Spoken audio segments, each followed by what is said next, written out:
วันนี้ก็มาฟังรายการเนอะเปิดวิทยุฟังกันอยู่ตังบ้านตังจองตังหอตังเฮิน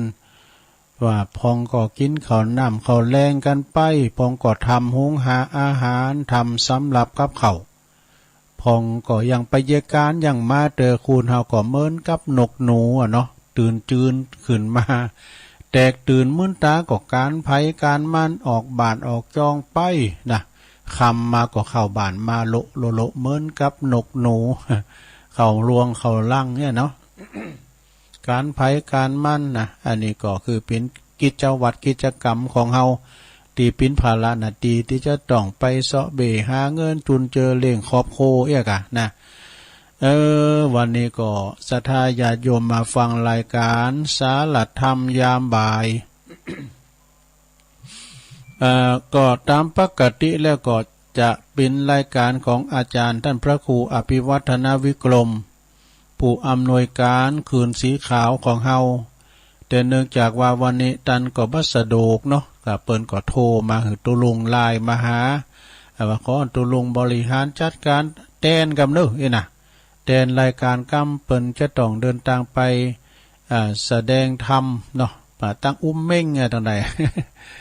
ก็คือว่าไปเผยแผ่ธรรมเนาะฉะนั้นตุลุงก็ตึงไปไหนก็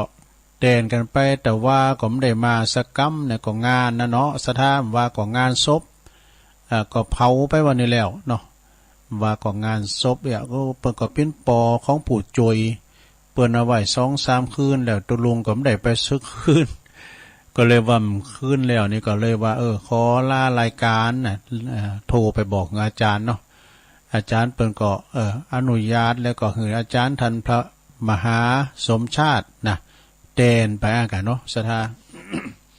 ก็อย่าถ้าเปิ้นอยู่ก็เฮาแตนถ้าเฮาอยู่ก็เปิ้นแตนกันไปแตนกันมาที่จริงก็จะเอาเทปใส่ก็ได้เนาะแต่ว่ามันบอกวันก้ามเนี่ยก้ามันถูก แล้วมีอรรถรสก็เลยมาโตปิ้นรายการสดๆเนี่ยเด้อสถาญาติโยม วันนี้มาปบมาปะกันก็ตรงกับวันนี้เป็นวันจันทร์นะกันวันติดสมมาตร เคยลืมวันไปนะคุณเฒ่าได้วันนี้เป็นวันติดเนอะศรัทธาวันที่14กันเนาะของเดือนสิงหาเนอะศรัทธาญาติโยมต่างหลายวันนี้ก็เป็นวันติดนะวันขอบโคเปิ้นหยุดงานกันที่เปิ้นเป็นราชการนี่นะเนาะก็อยู่กับขอบโคแต่เฮานี่ครับจ้างอ่างใบบกดินสินต่อมีวันหยุดวันย่างวันนี่ก็เสียรายได้ไปวันหนึ่งเนาะ อันนั้นก็วันนี้มาปบมาปะกันเป็นการตกแตนมวยแตนกันไปเนอะศรัทธาญาติโยมทั้งหลาย ต่อไปตุลุงก็จะได้ประกาศอันนี้กันเนอะอันเปิ้นเป็นสถานีที่เปิ้นกล่องสัญญาณนำรายการนี่ส่งถึงบ้านถึงจ้องของปออกศรัทธาถ้ามีเปิ้นก็ตุลุงก็ว่าตึกห้องสี่เหลี่ยมเนี่ยพดไปไหนนะว่างโต๊ะเก่าฟังน่ะ แต่อันนี้เปิ้นก็มีจิตเมตตาเนาะใครเผยแผ่สัจธรรมไปตามคืนโอ้ยอันนี้ดีแต่เป็นบุญเป็นกุศลแต่เนอะก็ต้องขอบคุณทางสถานีวิทยุแม่ขจารโมเดิร์นเรดิโออำเภอเวียงป่าเป้าเนาะFM 94.50 เมกะเฮิรตซ์นะของปน้อยสุวรรณคุณแม่อนงพรหมมินทร์คืนนี้เปิ้นไปไกลเนอะศรัทธาก็แรงนี่ก็จะมี2คืนแล้วกันเนาะแล้วก็แฮมคืนแล้วก็วัดห้วยตองศักตำบลขวงเป้าจอมตองเนอะ FM 98.75 เมกะเฮิรตซ์นะก็ฟังกันไปวิทยาลัยสงฆ์นครลำปางวัดบุญญาวาสวิหารนี่เมื่อแรงนี่ก็ท่านมหาเพิ่นออกกะเนาะท่านมหาสมชาติแต่ก่อน 2 คืนนี่ก็ได้ก่อนเนาะเฮาก็ก้อยวากันมาปะมาปบกันศรัทธาญาติโยมทั้งหลายนะเอาไฟใหม่ก้าน้ำโถมก้ามันเป็นอันตรายภัยธรรมชาติเนาะศรัทธาญาติโยมฝนตกน้ำนองอีดูพี่น้อง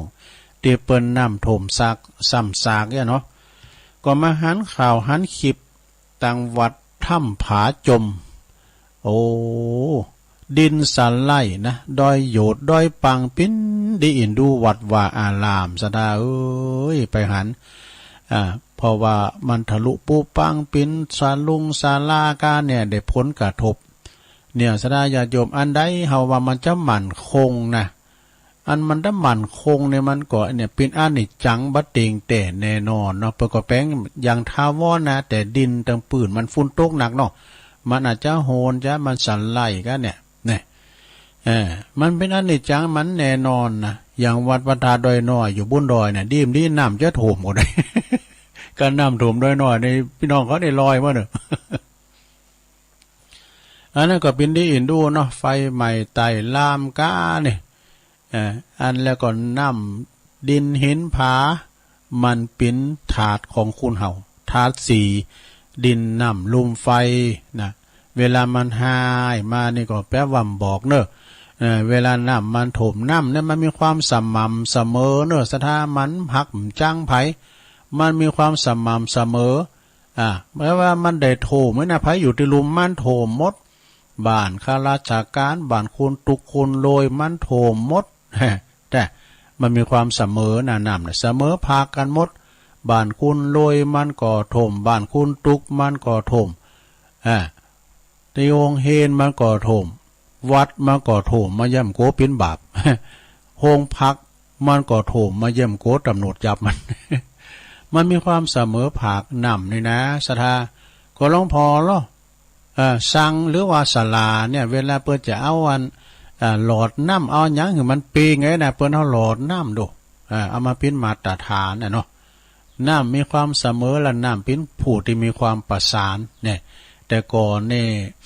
น้ำนี่เป็นผู้ประสานดูนะถ้ามีน้ำนิ่มแล้วเพิ่นเรียกว่าก่อนนี่มีหินมีปูนมีทรายเขามันถูกกันน้ำมันก็บอกว่าอันหินทรายปูนเลยขาได้อยู่กับสูงมื้อนาเดี๋ยวขาก็จะไปนะผสมกันแล้วเอาไปหล่อปิ้นปิ้มกระเดียวน้ำแห้งปิ้นเสาเฉดีน้ำเป็นผู้ประสานน้ำประสานนะลงเนี่ยเป็นเปรียบปอแม่เนี่ยมีน้ำจิตน้ำใจเหมือนน้ำแม่น้ำปิงน้ำยมน้ำนานเนี่ยนะสนะญาติโยมทั้งหลายแม่น้ำนี่มันเป็นน้ำตีใหญ่เป็นน้ำแม่นั่นแม่จันเปิ้นว่าฮือก็แม่ก็กำลังผ่านไปเนาะวันแม่เนาะเอาหลังวันแม่เนาะเรื่องของแม่ที่ควรที่จะฮู้ฮือของลูกๆว่าแม่บางเกิดเก่าปิ้นจะได้พองเนี่ยเปิ้นว่าแม่ที่ปิ้นขี้เหล้าเปิ้นเรียกว่าเรียกว่าแม่โขง แม่ที่ปิ้นขี้เหล้าขี้เมานะเปิ้นว่าแม่โขงว่ะแล้วแม่ที่เจ้าพระโขนงเปิ้นเรียกว่าแม่นาค ก่อนนั้นดังนะซะนะเนาะตุลุงปิ้นน้อยปิ้นละอ่อนนะการว่าก่อนในสมัยโทรทัศน์ขาวดำเนาะการเวลาแม่นาคพระโขนงออกแล้วปวดโถเติมหูการเนี่ยจอก็อยู่ในโทรทัศน์นะแม่นาคพระโขนงนี่แม่ตีแม่ของชายตีหักเนี่ยเปิ้นเรียกว่าแม่เจ้าแม่ประคุณทูลหัว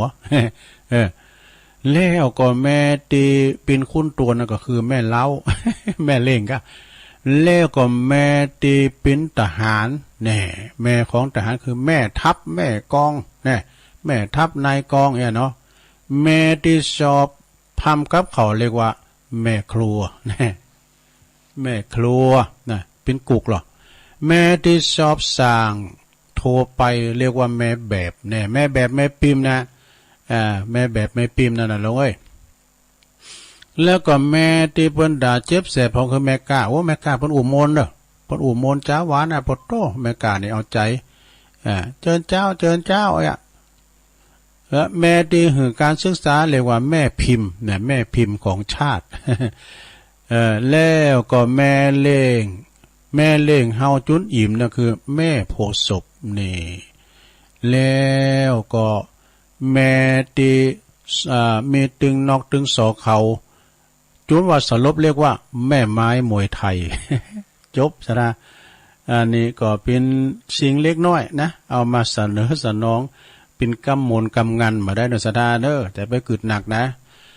แม่ไม้มวยไทยเรียกว่าเป็นศิลปะการต่อสู้เนาะศรัทธาญาติโยมทั้งหลายคุณเฮานี่จะอยู่คุ้นเดียวโดนได้เฮาต้องปึงปาอาศัยโดยความสมัครสมานสามัคคีกันเป็นน้ำหนึ่งใจเดียวกันนะเป็นว่าสมบัติชีวิตของเฮานี่คือหยังเกิดบุญกองดินนี่เฮาเกิดในแผ่นดินนี่โมดศรัทธาแม่แต่พระพุทธเจ้าก็เกิดกลางป่านะก็เกิดพื้นแผ่นดินเนี่ยนะศรัทธาเราเกิดบนกองดินหากินบุญกองงานไผงานมาน่ะเนาะหากินบุญกองงานทำมาหากินพองก่อกล้าพองก่อขายพองก่อเป็นราชการพองก่อฮับจากอ่างบายบกดินสินต่อก็คือกองงาน จะได้มาคือหยังสุขสำราญบนกองเงินแน่ได้เงินเป็นว่าเงินถ้าจะได้มันมาการเหิมไล่ไข่หมอมาตึมได้มันมาเปิ้นว่าคือก็ท่านมหาปอทเก่าเปิ้นว่าตุลุงหากไม่มาอยู่ที่แข็งเงินทองมันหายากหากไม่มาอยู่ที่แข็งเนี่ยปอทเก่าบอกตุลุงนะแต่กันเนาะมันอยู่ที่แข็งนะกันเหิมไล่ไข่หมอกตึมได้มันมานะสุขสำราญบนกองเงินได้เงินมาแล้วไปกินง่ายจ่ายอวยเนอเก็บออมรอมริดไว้กำลังเดินไปที่กองฟอนโอ้โหใจอ่อนน้ำแล้วเฮาเตียวไปน้ำเดี๋ยวนี้เฮาไปเตียวไปหาลักป่าหารเหมือนกันหมดศรัทธาญาติโยมทั้งหลายวันนี้ก็ดอยน้อยก็เผาไปคุณหนึ่งเนาะคุณยังหนุ่มยังกำหาชีปายในมันบ้านแน่นะศรัทธาญาติโยมมักจุลาดอันว่าความตายมันจ่องลินงานเฮาตลอดเวลาน่ะไปประมาทมันเงื้อดาบอยู่ตั้งหลังเฮาเนี่ยนะมักจุลาดมันจะฟันห้อมได้หมู่นี่มันจะมาต่อยประตูห้อมได้ไปโกนลงเด้อนะกำลังเดินไปที่กองฟอนนี่แล้วก็นอนบนกองไฟนี่มันก็นอนบนกองไฟเหมือนกันบ่ละสลายลางโน่นเนาะน้ำสู่น้ำไฟสู่ไฟดินสู่ดินไปแล้วก็เหลือแค่กองกระดูก เลยแค่กองกระดูกอันนี้ก็เข้าทานในของคุณพี่ยุพินหอมมาลาสูงมากขอบคุณหลายๆนะเอาแล้วศรัทธาญาติโยมทั้งหลายต่อนนี้ไปตุลุงก็จะได้เตดน้ำเตดธรรมก็เนอะแต่ว่าบ่ได้มาสักกรรมนะทีแรกก็พี่น้องลำปางเนี่ยเปิ้นมาทำบุญก็ตุลุงก็ว่าเมื่อแรงเบิ่นก็เนอะจะเตดธรรมมาเปิ้นว่าตุลุงอันนี้ขอพังทำนิพพานสูตรนี่เฮาก็กลัวว่าเปิ้นได้ยินก็ตุลุงก็จะไปติดวันพฤหัสพุ่นเด้อ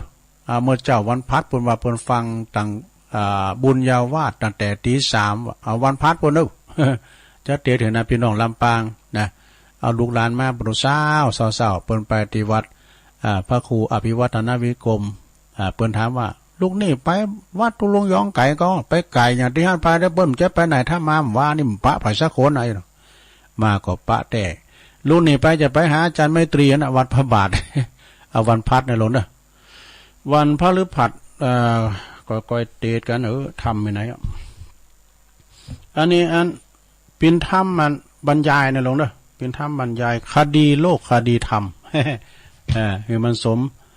เป็นการเนี่ยนะศรัทธาญาติโยมเป็นการเรื่องการเป็นการตายเนี่ยเด้อตายไปแล้วจะเปิ้นจะฮื้อพองเปิ้นจักลากไปวัดไปสู่สุสานป่าจ้าเปิ้นมีมอโด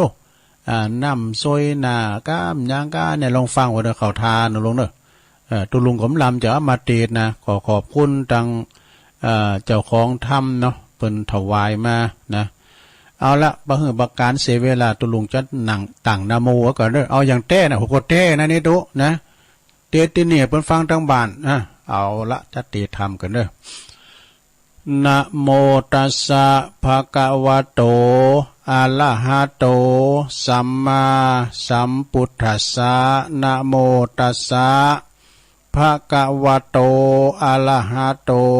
สัมมาสัมพุทธัสสะนะโมตัสสะภะคะวะโตอะระหะโตสัมมาสัมพุทธัสสะนัตถิโมหะสมังชาลังติ ณโอกาสบัดนี้ตนโตแห่งตุลุงก็จะได้น้อมนำเอาธรรมะขององค์พระสัมมาสัมพุทธเจ้ามาจี้แจงแสดงจี้แจงให้กับมวลบรรดาตายกตาหญิกาตึงยิงตึงจายใหญ่น้อยอันนังมานังปิ้นถอยยายการปิ้นถอยนะเปอรอคอยการสดับรับฟังพระสัทธรรมเทศนาแล้วก็เพิ่มพูนสติปัญญาเด้อปิ้นบ่อเกิดแห่งบุญกุศลโดยเฉพาะก็อย่างยิ่งก็หมู่เฮาจะปุดทุกทันนะต่างก็น้อมกายวาจาใจเปล่งวาจาว่าไหวพระรับศีลเนี่ยเพิ่นก็จะมีการจิถูปจิเตียนไหวพระรับศีลแล้วก็กราบลุ่ง3 ครั้ง3 ครั้งแล้วนึกอยู่ในใจว่าปุถโธเมนาโธเนี่ยข้าขอถึงพระพุทธเป็นติปึงปินสารณะแล้วก็กราบข้างที่2ธัมโมเมนาโธขอถึงพระธรรมปินติปึงสังโฆเมนาโธขอถึงพระสงฆ์ปินสารณะติปึงนะบ่ว่าจะประกอบพิธีกรรมอันใดอันหนึ่งก็ดีแต่หัวใจของการทำบุญที่แท้จริงนั้นจะขาดเสียบ่ได้ก็คือการมีพระธรรมเทศนาคือจะต้องไปนิมนต์พระสงฆ์องค์เทศมาเทศนาของอย่างอื่นขาดได้เป็นหยังบ่เสียหายนะฉะนั้นการทำบุญการทำกุศลทุกสิ่งทุกอย่างจะสมบูรณ์จะเกิดพลาอานิสงส์แท้จริงนะก็คือการฟังธรรมนะสุสังลปเตปัญญังพระธรรมคำสอนขององค์พระสัมมาสัมพุทธเจ้านะเป็นสิ่งที่เคารพปูชาสูงสุดศรัทธาญาติโยมแม้แต่พระพุทธเจ้าก็เคารพพระธรรมนะคุณเฮาก็เคารพกราบไหว้ปินโตแทนพระพุทธรูปเจ้าแม้แต่เปิ้นจะปรินิพพานไปนานแล้วสัทธัมโมคลุกาตโพแปลว่าควรเคารพพระสัทธรรมนะมนุษย์ปุถุชนคุณสามัญชนคนธรรมดาของเฮาของคุณเฮานี่นะพระพุทธเจ้าเปิ้นตรัสว่าสัตวโลกนะคือผู้ของอยู่ติดอยู่ในโลกแห่งวัฏสงสารเหมือนฝูงนกที่บินติดข่ายของนายพรานที่เปิ้นดักไว้นะหาทางออกบ่ได้ญาติโยมทั้งหลายเปรียบเหมือนคุณเฮาที่ถูกกิเลสมันยึดไว้อวิชชาเนี่ยแปลว่าความบ่ฮู้ความมืดมนความมืดมิดปิดบังปัญญาไว้ก็คือได้แก่โลภะโทสะโมหะ การฟังเทศน์ฟังธรรมบ่ใจเพียงปิ้นพิธีอย่างที่เข้าใจกันนะบางพองเนี่ยฟังเอาพิธีมันได้ไปนิมนต์ตัวลุงทามาเทศทำอะไรโผแท้เอาปิ้นพิธีเอาอานิสงส์เอาโดยเฉพาะก่อนนิมนต์ตัวเจ้ามาเทศนาในงานศพเนี่ยนะส่วนมาก็คุณที่จะลมฟังก็คืองานทั้งหนุ่มทั้งสาวทั้งคนเฒ่าคนแก่ก็บ่ค่อยจะมีสมาธิความตั้งใจฟังความชันทะพอใจมีน้อยศรัทธาญาติโยมเนาะนะตัวลุงประกอบเทศน้ำเทศทำไปโชลานามาเห็นในอย่างเนนเตตังเคยาติวสังเห็นแล้ว ตัวลุงดาติวสังลุงเฮินมาแล้วน่าจะเก็บสาระในเรื่องเนื้อหานะจะเก็บธรรมะสาระเนื้อหาคือขอคติธรรมตีตุเจ้าเปิ้นมาเตศนะมาผิดนิดผิดเจรณาก็มีน้อยเมื่อปิ้นอย่างอี้ก็เข้าใจว่าในธรรมคำสอนจึงบ่ลึกซึ้งนะบ่ลึกซึ้งฟังธรรมมหาวิบากร้อยข้างปันข้างบางคุณก็ยังบัสดุงบัสดุงยังหดโหโกบับอย่างเลยนะคำว่ากุศลจึงเป็นจึงเลือนลางไปนะ บุญกุศลเป็นกรรมติดปากของเจ้าปุตตานเนี่ยบุญกุศลสั่งบุญกุศลมาเอ้ยนะบุญเป็นจือของความสุขกายความสบายใจเนอะบุญนี่นะแล้วก็กุศลก็หมายถึงความฉลาดโห่บาปบุญกุลโตดโห่ความเสื่อมตั้งโห่ความเสื่อมความตั้งเจริญนี่นะจึงอู่ใดว่าฟังเป็นพิธีหรือว่าเป็นประเพณีเป็นพิธีตัวอ่านว่าเป็นฟังเป็นพิธีเอาแล้วนี่นะเข้าใจโว้ยเข้าใจตกลงพระเทศมือเนอะก็เดี๋ยวเขาจะหลิ่นดนตรีอยู่แน่ขึ้นไปหำแต่นั้นเนตีก็อันนี้กับหัวใจงานเนาะตัวลุงท้าก่อนเลงกันเนี่ยเจอน้ำใหม่ยามไฟมายามไฟปอนเด้ออายุวันอสุขังพลังอีตังมาตัวลุงก็ติวสังปิกวัดได้เนาะดนตรีลีนเลยปวดตัวลูบหลามตามด้วยไปพอดนตรีมั้ยเนาะที่อื่นมันน้ำใจบั่นเฮาจะอันนี้ก็ลายหมูนี่อย่างมากก็ฟังเอาเสียงตุปทานิเตธรรมโมนเนาะอย่าล่ะไม่หลงเคยฟังธรรมมาไล่ผัวปอกกายตุนะแล้วมันมีความเป็นมาอย่างได้พ้องก่อนหน้าแม่ก็ลืมไปนะน้อยครั้งเนิ่นที่ได้ยินคำว่าธรรมะเนาะบางคนเปิ้นลึกซึ้งนะ บางคนเนี่ยเปิ้นจะเกิดว่าธรรมะทำเรื่องนินนะสอนดีมีคติสาระพินแก่นพินสารแต่เนาะฟังแล้วเกิดสติพยาปัญญาคนส่วนมากบ่ได้ศึกษาอบรมเนาะการสดับรับฟังธรรมมาหนักก็จะโจยขาเปิ้นว่าจะโจยเข่าขายลักษณะดังคำเปิ้นกล่าวว่าการทำบุญฟังเทศในงานศพแหน่ศรัทธาญาติโยมมักจะโยนไปหือไผนะโยนไปหือไผโยนตีคุณเดี๋ยวอ้ำใจโยนอันที่อยู่ในหีบในโลงบุญ อยู่ในหีบในโลงบุญปิ้นปอก็ดีปิ้นแม่ก็ดีนี่นะไปต่อยกล่อมวะต่อยโล่งต่อยหีบต่อยโล่งกกแม่เอ้ยพ่อเอ้ยนี่นะตัวเจ้ามันมาแล้วไหวพระรับศีลเนอะแม่เนอะนี่นะก็เดี๋ยวเปิ้นรับศีลแล้วก็เดี๋ยวแม่เอ้ยอันตัวเจ้ามันจะเตะเนอะแม่เฮ้ย สมมุตินะเฮ้ยแม่หูแล้วบ่มาดับแอนก่อนมันบ่นั่นแล้วจ้าเป็นครับนะจ้าสมมุติด้วยนะเนาะ มีแต่นะตุลุงเคยหันเหมือนกันนะงามมึงไปต่อยกอมล่อหมอแม่มา มีแต่ตุลุงหันตัวจื้อตัววะจื้อตัวตุลุงก็ไปหันมาเหมือนกันเนาะก็น่าคิดเนอะเจ้าปุถเฮาเนี่ยพุทธะแปลว่าหยังแปลว่าผู้ตื่นเนี่ย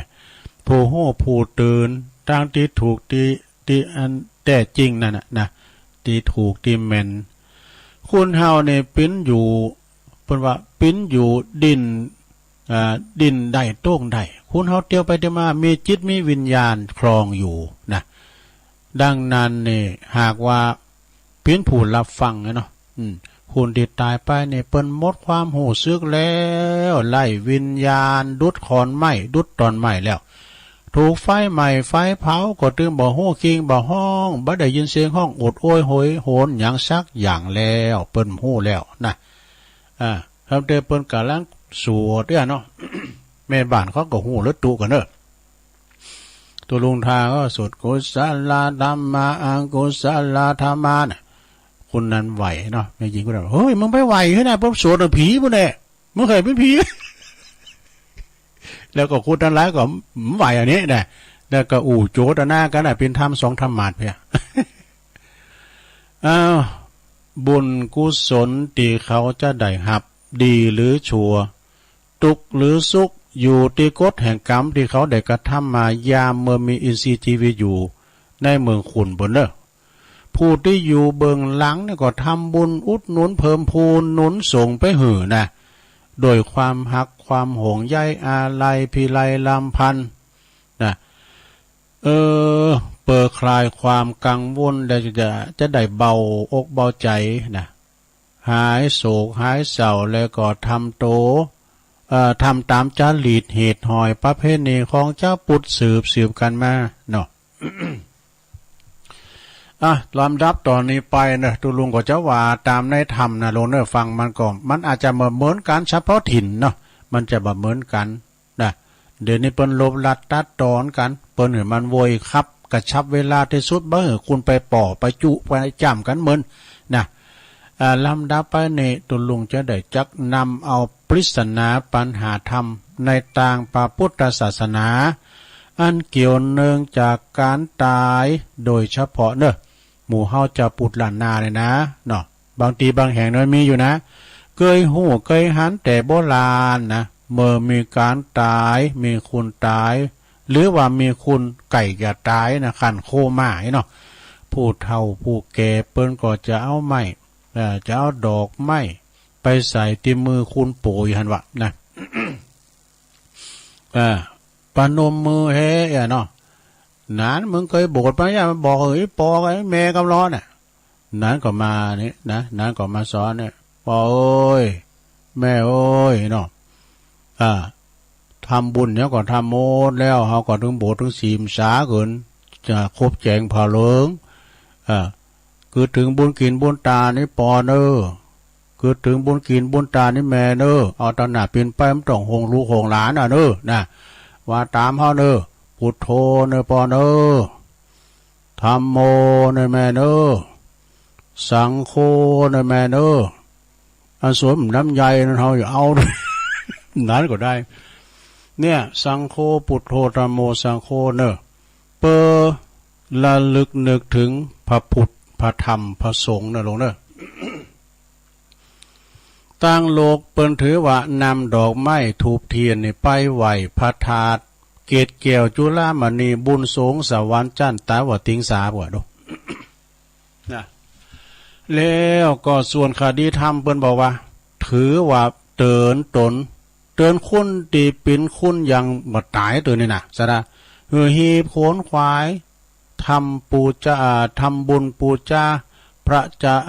จะรีบจำศีลนะปูจาพระแล้วจะรีบจำศีลภาวนา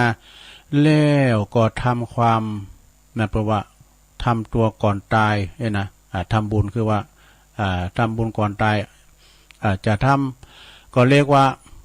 บอกตั้งสวรรค์นะเนี่ยเป็นว่า บอกตั้งสวรรค์นะฮีพุทธาสร้างคุณงามความดีกันเนาะ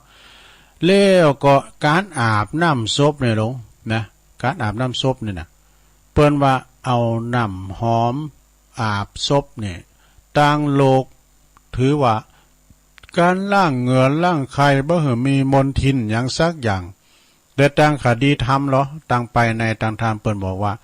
สอนให้คุณอาบน้ำทำกรรมสอนนั่นเองคือศีลสมาธิปัญญานะชำระกายวาจาใจให้ใสสะอาดนะแล้วก็หวีผมเนาะ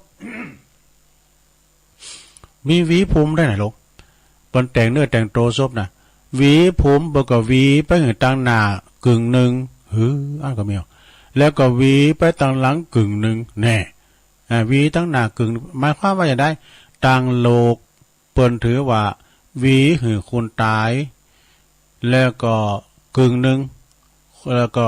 แฮมกึ่งหนึ่งก็คนที่ปิ้นอยู่นี่นะกึ่งหนึ่งนะคือมันตายเลยแล้วก็ฮักหวีนั่นขวางให้ว่าฮักหวีกึ่งหนึ่งแล้วก็เอาไปทิ้งกึ่งหนึ่งเอาไปขวางกึ่งเนื้อนะต่างคดีธรรมเปิ้นหู้ว่าเกิดกับดับนี่มันเป็นของกูกันหลีกนี้บ่ป้นก็ได้กันเนาะเกิดเต้าใดก็ตายเต้าอันเนาะสทาญาโยมเอ้ยจติจลาพยาธิมรณะมาดึงป้นกันนะตายกันหมดพองตายหนุ่มตายกำพองก็ตายเฒ่าอันนี้ก็แล้วแต่กรรมภัยบุญมันแม้แต่พระสัมมาสัมพุทธเจ้าก็ยังเข้าสู่นิพพานก็คือตายเหมือนกันหมดภัยจะไปอยู่ก้ำฟ้าอยู่ก้ำคุณแต่คุณอยู่ก้ำฟ้าเด้อคุณตายฟ้ายังอยู่เนาะ ตายแล้วเอาอย่างไปเติมได้ซักอย่างเขาของเงินทองสมบัติพระสถานก็เอาไปบ้านใดนะสมบัติเตาปีงเห็นนี่ก็เอาไปไม่ได้นะเพื่อว่ามันถึงเอาไปไม่ได้สักอย่างนี่นะก็ตัดแต่กันเนาะคุณเฮามนุษย์เกิดตายชีวิตวางวายเหมือนกันตัวน่ะอยากดีมีโจรคุณในโลกล่าป้อยรับตาไปผิวเตรียมที่เขาก็เอาไม้งิ้วมาแปลงตูบน้อยตานตึงโอกาสหยาดน้ำนาบุญหอดถึงหากมาดูเปิงจัดสมน้ำหนานี่เปิ้นถึงว่านะคนตุกคนจนคนมีคุณหายก็ตายหมอดใหม่ปินดินเนี่ยแม่แต่ตุเจ้าผู้ตีทรงศิลยังม่วยชีวินนอนตายความหนาวังเอาอายังปอลุงแม่ป่าแผ่นพระสุธายังมากดูบ่เห็นบ่าพาก่อนโหเต่าจ้างยังโหดแตกปินห้อยแตกกันเนาะเฮหาไปเตอะบ่ต้องไปคอยเงินเต่าก็เงินเต่ามอนดอยเอาไปบ่ได้แต่เอาไปมันได้ลงเด้อเงินคำกำแก้วก็เอาไปมันได้นะมีเงินทองของใช้ไร่นามากตายแล้วจากทิ้งไว้ให้ลูกหลานเป็นสมบัติของเราซึ่งไม่นานครั้นวัยปานค้นไปไม่ได้เลยเนี่ยจะหามไปก็ตึมได้ซะได้เนาะเขาของเงินทองสมบัติพระสถานเฮินเฮาในแปลงเสียงเป็น300,000 500,000ลองหาหมดลมหายใจเฮินเฮาแปลงแต่300,000 500,000เขายืมเฮานอนหามเฮาลูนอนกะลางบุในสุดท้ายก็ไปสูงตึกสุสานป่าจ้าเนี่ยเปิ้นว่านะอันทรัพย์สินถิ่นฐานทั้งบ้านช่องอีกเงินทองไร่นามหาศาลเป็นสมบัติติดตัวได้ชั่วการจำต้องผ่านจากกันเมื่อวันตาย ส่วนความดีมีใจสัตย์สมบัติแท้ถึงตัวแก่กายดับไม่ลับหายได้สถิตติดแน่นแทนร่างกายชนทั้งหลายเขาสรรเสริญเจริญพรเหลือว่าอย่างเหลือว่าแต่คุณงามความดีแล้วทั้งอย่างหนึ่งสนะญาติโยมทั้งหลายเพิ่มวันนุงผ่าศพเนี่ยนะนุงผ่าศพนี่จะได้เปิดว่าเอาชายเงินผ่านั่นนะเอาไว้ตั้งหน้าแล้วก็เอาไว้ตั้งหลังเอาไว้ข้างหลังนี่นะตั้งโลกเปิ้นถือว่าของคุณตายกึ่งหนึ่งของคุณปิ้นกึ่งหนึ่งอย่าดื่มเอาดูเนาะ มาไว้คือคุณตายเอาไว้คุณกึ่งหนึ่งว่ะคุณปิ้นห่อผ้าขาวเนาะธรรมะเนาะธรรมะเปิ้นสอนเหอะมีสุจริตกายวาจาใจนะขาวใสบริสุทธิ์เหมือนกับผ้าขาวนั่นเนอะแล้วก็เอาเงินไปใส่ปากคุณตายเนาะนะตั้งคดีโลกตั้งโลกเปิ้นก็สมมติว่าปิ้นเงินก็เอาว่าปิ้นเงินการรถเดินทางไปสวรรค์โหปิ้นว่าทางไปสวรรค์เนี่ยต้องขึ้นรถไปลงได้ต้องปิ้นการรถทำอย่างไรก็เรียกว่าเหาะได้หมดปิ้นเต้บุตรได้ว่าได้อันนี้ถ้าได้ขี่รถย่อนคือรถได้สารได้รถเนี่ยปิ้นรถตู่รถช้างพวกนี้เนี่ยเพราะว่าไอ้นี่เนี่ยเงินเอาใส่ปากคุณตายนั่นก็ตั้งคดีโลกนะตั้งโลกเปิ้นว่าสมมติว่าปิ้นการรถเดินทางไปสวรรค์ว่าดูเอาไปตัวพอในโลกเด้อลูกหลานเอาเหือเปิ้นไปพองแม่เอ้ยการมันเกิดมันเกิงที่ไหนก็จ่ายไปเด้อเอาเบิกตังไปเด้อนะจะตั้งใส่ให้แม่หมุนกำไว้ในแม่เด้อนะมันเกิดมานานเกิดมันกลางที่ไหนก็จ่ายไปเด้อเบิกตังไปในแม่เด้ออีแม่ถอดจิตออกนะปู่โอ้ฟ้าวควัดออกมาจะโวยกูเปิดเอาหมดแต่ที่อื่นหมดนะตั้งคดีทำบนซ้อนเหือใจเงินมีประโยชน์วะเนี่ยมันจะเหมือนกับโลกซะนะอันสอนว่าใจเงินมีประโยชน์แบ่งกินแบ่งใจแบ่งทานเนี่ยเป็นจีดูเนี่ยเป็นทุนในการทำบุญสุนทานต่อไปเนี่ยคุณห้ามเดี๋ยวในซะได้เดี๋ยวนี้เขาเสวยบุญเก่านะถึงมื้อถึงวันเนี่ยลงเขามีกินมีทานอย่างถึงมื้อถึงวันบุญเก่าด้วยกันบุญเก่าเขาเสี่ยงไปนะ บุญหมายเฮาสร้างเนี่ยมันก็ไปมามีเนาะเฮาก็สร้างบุญหมายแถมสร้างบุญเก่าต่อบุญใหม่เอียกันเนาะยาตนีหันแก่โตเกินไปนะในธรรมประวันนะอย่าไปขีดจิอ่ะไปหันแก่โตตายไปแล้วสลึงเดียวก็เอาไปบ่ได้แน่ละไว้เหือลูกหลานแน่มารู้มาจริงกันเป็นปีน้องทะเลาะเบาแว่งวิวาทกันแย่งกันชิงกันถึงตายก็มีแน่บางพองก็ปวดโตขึ้นเพลงเพลสารมรดกตกทอดแบ่งปันกันลุงตัวอ้าวฟ้องร้องกันแน่เดี๋ยวดีกับทนายนี้ แล้วก็มัดศพนี่เปิ้นมัดศพเนี่ยมัด3 ตีนะเพราะว่าใจเจิก3 เปราะ3 สินมัดมือมัดคอมัดเท้าอ่ะดกคอก็มัดอันนี้ยังเป็นถ้ำนะตั้งคดีโลกเปิ้นถือว่ามัดบ่หือศพไก่ศพปองกับหีบแล้วก็คดีทำเปิ้นบอกว่าหมายถึงว่าปุตตังเคเจหักลูกเหมือนเจิกผูกคอว่ะแต่กันเนาะหักลูกเนี่ยเหมือนเจิกเหมือนเจิกผูกคอท่านนางปาเทหักเข่าของสมบัติเหมือนกับเจิกมัดเท้านี่มัดตีนสระเนาะภรรยาหัดเถถ้าหักภรรยาเหมือนกับเจิกมัดมือนี่เลิกแปลว่าเรียกว่าตัณหา3หรือว่าเจิก3 สินมามัดบ่หือดินล้นอยู่ในไว้อยู่ในวัฏสงสารแล้วเปิ้นก็ว่าปูฝากเนี่ยปูฝากเปิ้นมีก่อนฝากปูเราทำปืนเนาะปูฝากหีบศพไม่74กว่าไม่70ก็คือเปิ้นนั้นอันนี้ก็เฟิกนะกันเนาะพินสีกปันฟันปินหูว่ะคดีโลกเปิ้นถือว่าปินเปลวไฟมันหลอดได้ง่ายมันสะดวกมันเผาโว้ยเอกะนะคดีทางธรรมในเปิ้นบอกว่าการเดินต่างต้องมีต่างวิสุทธิมรรค7 ประการว่ะเด้บันไดเหรอบันไดกายบันได3 ขั้น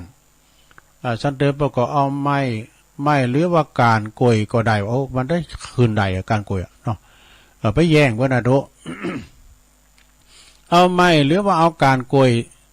ก็ได้คดีทำคดีโลกบนก่อนเนาะคดีโลกบนถือว่าผีกายขึ้นง่ายลุงง่ายว่ะเนี่ยไปไหวพระธาตุเกศแก้วจุฬาพระเกศแก้วจุฬาบุญสงสวรรค์คดีทำมาว่าไรหมายถึง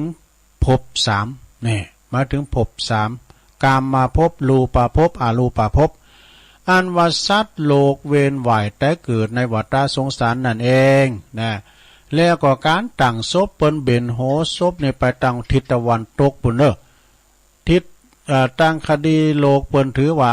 นอนอย่างผีว่ะคดีธรรมเปิ้นบอกว่าสอน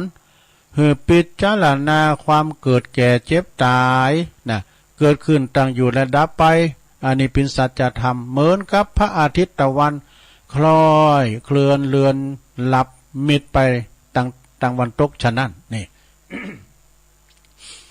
แล้วก็จีไฟบุญโหจีกุมบุญตั้งโหศพหรือว่าตั้งตีนก็ดีเปิ้นคดีตั้งโลกเปิ้นก็บอกว่าตามแดนไฟถาดเนี่ยถ้าไฟถาดเปิ้นดับละผู้ตายหรือว่าโกผีน่ะตามว่าน่ะโกผีอ่ะมันแจ้งว่าน่ะไอ้น่ะคดีธรรมเปิ้นถือว่าคุณเฮาเนี่ยเป็นที่สำนึกตัวว่าฮู้อยู่ว่าสว่างมาและสว่างไปแน่แจ้งมาก็แจ้งไปบ่มันก็มีศีลมีธรรมบ่ว่ามืดมามืดไปนะเปิ้นบ่ไฟดับนะถ้าว่าไฟดับหรอเมื่อพระเปิ้นสวดเสร็จจบแล้วเปิ้นก็จะจี้ขึ้นใหม่นะคดีโลกเปิ้นก็ว่าดับสนิทจังไรเนี่ยคดีธรรมเปิ้นสอนนึกถึงว่าตัวดับไปก็คือตายมันตายเหมือนกันหมดเนี่ยนะดับไฟก็คือ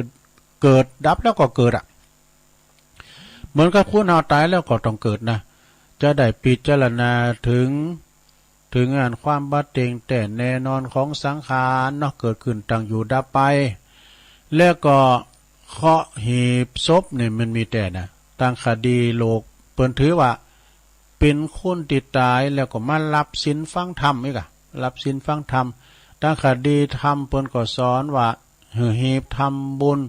หือฟังเทศเสียยังเมื่อมีชีวิตอยู่นะตายไปแล้วก็บ่มีโอกาสแล้วนะลงเด้อเรียกว่าปูจาวานปูจาเรียกว่าบ่ขานนะเลขบ่ขานวานบ่ฮู้บ่ฮือบ่เอื้อนะฉะนั้นจงอย่าประมาทสวดอภิธรรมตั้งโลกเปิ้นถือว่าสวดหือผู้ตายก็ถูกต้องแล้วนะตั้งธรรมเปิ้นก็ถือว่าเป็นประเพณีที่พระพุทธเจ้าไปโปรดแสดงธรรมหือแก่พระมารดาบุญสวรรค์จันตาวดึงสัตว์ดาวดึงแตนกรรมขานน้ำนมกาบัจใจว่าสวดหือคุณตายฟังเด้อนะสวดหือคุณปิ้นเนาะเนี่ยฟังนะเตือนคุณปิ้นอย่าลืมโตแล้วก็การปีนขึ้นได้แล้ว พลิกบันไดอดีโลกเปิ้นก็บอกว่าบ่หือผีจำบ้านตัวเองได้ หือผีจำเฮินจำบ้านตัวเองได้อดีธรรมเปิ้นก็บอกว่าตั้งธรรมบอกว่าสอนบ่หือยึดมั่นถือมั่นนะอันนั้นของกูอันนี้ของเฮาอันนี้ของอันนี้มันบ่คือถือมั่นนะแต่จริงมันเป็นเตียงมันบ่เตียงแต่แน่นอนนะบ้านเคยอยู่อู่เคยนอนหมอนเคยหนุนก็จะต้องปัดพากจากกันไปจูงศพเราไปเจอกรรมว่าจูงศพนะก็คือนุ่งขาวห่มขาวคดีโลกเปิ้นก็ถือว่ามีหน้ามีตาว่ะนะคดีธรรมเปิ้นก็ถือว่ามีลูกหลานจูงศพปอศพแม่หือป้นนรกแล้วก็สอนหือมีศีลมีธรรมมีจิตใจเขาใสสะอาดเน้อนะเนาะบัดเดียวนี้มาโนตุลงไปปะตีเนี่ยนะจ้างล้านโบสถ์จูงอ่ะนะละวันเดียวคืนเดียวนี่ละโบสถ์ขูดโหกอ่ะการซิกมาปอจะหือร้อยนะเราอันมาขนาดนี้ตั้งมันก็โบสถ์กันเนาะ เวนศพ3 รอบหรอคดีโลกตั้งโลกเปิ้นถือว่ามาขอขมาศพแน่ตั้งธรรมประกอบหมายถึงวัฏจักรหมุนเว้นกิเลสหมุนไปหากิเลสหมุนไปหากรรมหมุนไปหาวิบากบ่มีสิ้นสุดล่างหน้าศพหรอแปลว่าหยังเอาน้ำบาเป้าเนี่ยน้ำบาเป้าเนี่ยถือว่าน้ำสะอาดเด้อสะดาเด้อเอาน้ำบาเป้ามาล้างหน้าล้างตาต่างธรรมเปิ้นก็สอนเหือมีสุจริตธรรมกายวาจาใจเหือใสสะอาดหวานข้าวสารต่างโลกเปิ้นถือว่าหือผีมาเก็บกินเข้าอูไปมาเก็บกินเนาะ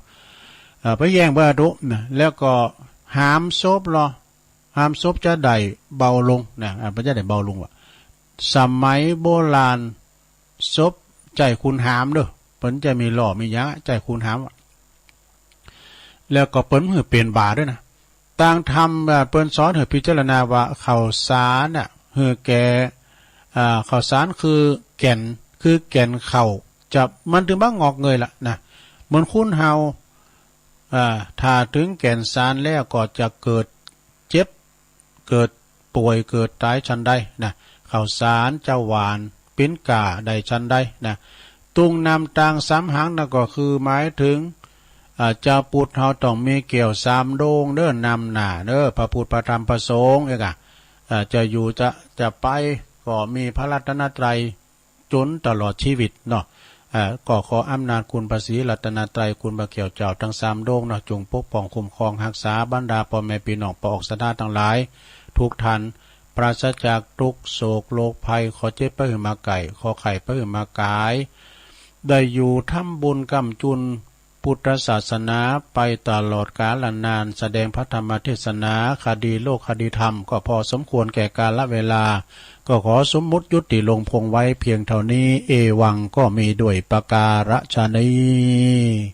สาธุสาธุสาธุ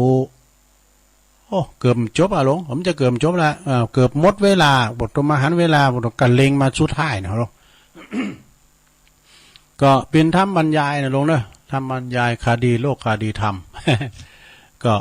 มื้อไหนก็จะเอามาเตะกรรมหนึ่งไอ้กันเนาะเอากรรมนกลืมแห้วมาข้าว่าอย่าได้นกลืมแห้วไอ้แม่เขาฟังบทโอ้มึนนาแกเนี่ยมาฟังกับ มาคำว่าทวนความจำนี่เคยฟังแล้วนี่นะเคยฟังแล้วก็ตุลุงก็เอามาสาธยายกับสดาญาติโยมได้ฟังกันเนาะตอนนี้เหลือทำ3 นาทีตุลุงก็จะยอบย่างกันเนอะตังแม่ขจารโมเดิร์นเปิดก็จะข่าวเนาะข่าวอันกรมประชาสัมพันธ์แต่ตังหวยตองซักในตุลุงก็จะเอาธรรมจักรปวัตนสูตรสวดมนต์โดยการเนอะแยกกันเนาะเดี๋ยวมาพักกันชงที่2เนาะทุ่มกึ่งพิจนไปเรานิทานแล้วก็เปิดสายปินลำดับต่อไปเจริญปอน